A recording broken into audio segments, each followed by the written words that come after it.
Hello बच्चों, welcome to अध्यनिक्स। तो आज हम एक नई सीरीज लेके आए हैं आपके लिए। क्या है कि हर चैप्टर को हम लोग विद इन 10 मिनट समझने की कोशिश करेंगे। क्या ये डिटेल लेक्चर है? नहीं, this is not a detail lecture. लेकिन हाँ, जितना भी चैप्टर के अंदर आपको कंटेंट पढ़ने हैं, ओवरऑल हम लोग 5 से 10 मिनट के अंदर इसको कंप्लीट करने की कोशिश करेंगे। केमिस्ट्री के अंदर सबसे पहला चैप्टर जो है अपना, वो कौन सा है यार?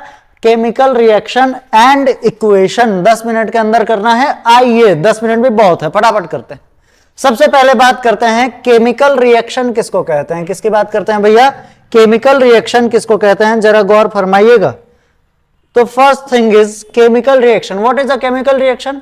The process in which new substances are formed from old substances. New substances are formed from old substances. जो पहले वाले सब्सटेंस होते हैं उनको क्या कहते हैं बाबू? रिएक्टेंट कहते हैं। और जो नया बनता है उसको क्या कहते हैं? प्रोडक्ट कहते हैं। तो ये अपना बेसिक सा डेफिनेशन हो गया। अच्छा, रिएक्टेंट से प्रोडक्ट बन रहा है तो पुराने वाले बॉन्ड टूटेंगे और नए बॉन्ड बनेंगे। तो breaking off involves breaking and forming of chemical bond. कोई दिक्कत वाली बात नहीं। तो हमने केमिकल रिएक्शन समझ लिया। अब बात करते हैं इंडिकेटर्स ऑफ केमिकल रिएक्शन की। अगर केमिकल रिएक्शन होती है तो हम लोग को कौन कौन सा चेंज देखने को मिलेगा? पहली बात, पहला क्या? चेंज इन कलर देखने को मिलेगा। बिल्कुल। चेंज इन टेम्परेचर देखने को मिलेगा। Evolution of gas her reaction में नहीं होती है, लेकिन मोस्ट ऑफ द रिएक्शन में ऐसा आपको देखने को मिल जाएगा। और फॉर्मेशन ऑफ प्रेसिपिटेट, जरूरी नहीं है कि सबके साथ हो। ये चर्चा हम लोग डिटेल लेक्चर में करेंगे, लेकिन ये समझो कि फॉर्मेशन ऑफ प्रेसिपिटेट सारे रिएक्शन के लिए जरूरी नहीं है, लेकिन हाँ, कुछ कुछ रिएक्शन में प्रेसिपिटेट का फॉर्मेशन होता है। चलिए भैया, ये समझ गए। अब बात करते हैं केमिकल इक्वेशन किसको कहते हैं। केमिकल इक्वेशन क्या कहलाता है बाबू? तो representation of chemical reaction by using symbol and formula. Chemical reaction को सिंबल्स और फॉर्मूला के थ्रू जब दिखाते हैं तो उसको हम क्या कहते हैं? केमिकल इक्वेशन कहते हैं। फॉर एग्जांपल H2, जैसे हाइड्रोजन है, ऑक्सीजन है, मिलके वाटर बना है। कोई दिक्कत वाली बात नहीं। अब केमिकल इक्वेशन समझ लिए। अब केमिकल इक्वेशन समझने के बाद हम लोग समझेंगे balancing of chemical equation. Balancing of chemical equation क्या है बाबू? क्यों बैलेंस करना है? बैलेंस करना होता है to follow law of conservation of mass. Law of conservation of mass कहता है कि मास न नया बन सकता है, न मास का मास खत्म हो सकता है। ठीक है ना? तो क्या होता है, सबसे पहले स्केलेटन इक्वेशन लिखते हैं और जितने रिएक्टेंट के एलिमेंट और प्रोडक्ट के एलिमेंट हैं उनके एटम के नंबर को बैलेंस करते हैं, है ना? Balance number of each element. और लास्ट में क्या? LHS बराबर RHS अपन चेक कर लेते हैं। कोई दिक्कत वाली बात? तो हमने क्या सीखा? केमिकल रिएक्शन सीख लिया, केमिकल इक्वेशन सीख लिया, बैलेंस कैसे करना है वो सीख लिया। चलो बाबू, उसके बाद हम बात करते हैं कि टाइप ऑफ केमिकल रिएक्शन, कि कितने प्रकार के केमिकल रिएक्शन अपने को पढ़ने हैं। तो पहला देखो यार, पहला पढ़ना है कॉम्बिनेशन रिएक्शन। कौन सा reaction? Combination reaction. Combination reaction क्या होता है? जिसमें प्रोडक्ट दो या दो से ज्यादा सब्सटेंस कंबाइन होके एक सिंगल प्रोडक्ट बनाए। क्या बनाए? सिंगल प्रोडक्ट बनाए, तो उनको क्या कहते हैं? Combination reaction. डिकम्पोजिशन रिएक्शन क्या होता है? A compound breaks into simpler substances. एक कंपाउंड टूट के एक से ज्यादा कंपाउंड में, एक मतलब कंपाउंड है टूटेगा एक से ज्यादा एलिमेंट के अंदर। ठीक है ना? उसको डिकम्पोजिशन कहते हैं। डिस्प्लेसमेंट क्या होता है? डिस्प्लेसमेंट के अंदर मोर रिएक्टिव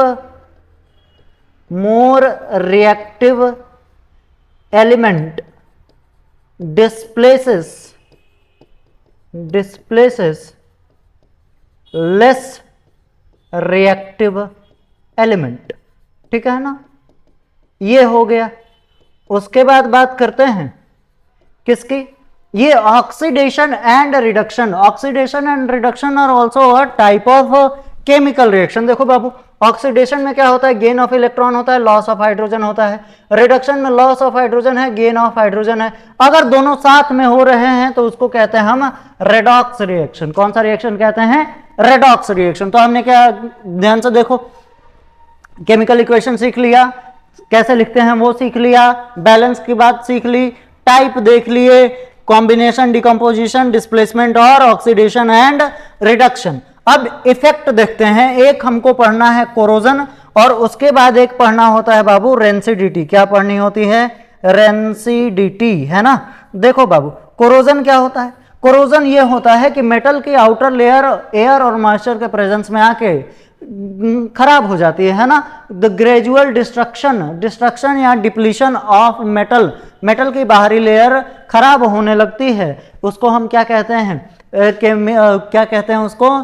कोरोजन कहते हैं। कोरोजन का प्रिवेंशन कैसे होता है? तो देखो, कोरोजन का प्रिवेंशन होता है बाय इलेक्ट्रोप्लेटिंग या गैल्वनाइजेशन, और उसके अलावा अगर अपन बात करें तो पेंटिंग, है ना। पेंटिंग से भी, और एलॉय और बना दोगे तो भी उसका वो क्या कहते हैं? प्रिवेंशन हो जाएगा। अब बात करते हैं हम रेंसिडिटी। रेंसिडिटी क्या होता है? ये होता है ऑक्सीडेशन ऑफ फूड पार्टिकल। अब फूड मटेरियल जो है वो एयर के प्रेजेंस में आने पे क्या हो जाता है? खराब हो जाता है ना। बहुत देर बाहर में रख दोगे, उसको रेंसिडिटी कहते हैं। उसका उपाय क्या है? उसका प्रिवेंशन कैसे करें? तो एंटीऑक्सीडेंट डाल लो, रेफ्रिजरेटर में रख लो, या एयर टाइट कंटेनर में। हमको खाली एयर से बचाना है। किससे बचाना है? एयर मतलब सिंपली ऑक्सीजन से। अब देखो बाबू, इफेक्ट ऑफ ऑक्सीडेशन में ये लिखा हुआ है रस्टिंग ऑफ आयरन। ये इक्वेशन तो ऐसे नहीं होगी। Fe+O2 मॉइस्ट है ना, H2O के प्रेजेंस में, तो Fe2O3 प्लस H2 किनारे से बन जाएगा। ये जो है ऑक्साइड का बनना, यही वो कोरोजन कहलाता है। कोई दिक्कत वाली बात? तो हमने अभी 5 मिनट के अंदर हमने क्या काम करा कि पूरे चैप्टर को ओवरऑल क्या क्या पढ़ना है वो सारी चीजें देख ली। ठीक है, तो अब मिलते हैं आपसे नेक्स्ट 5 मिनट वाले सीरीज के अंदर। तब तक के लिए धन्यवाद।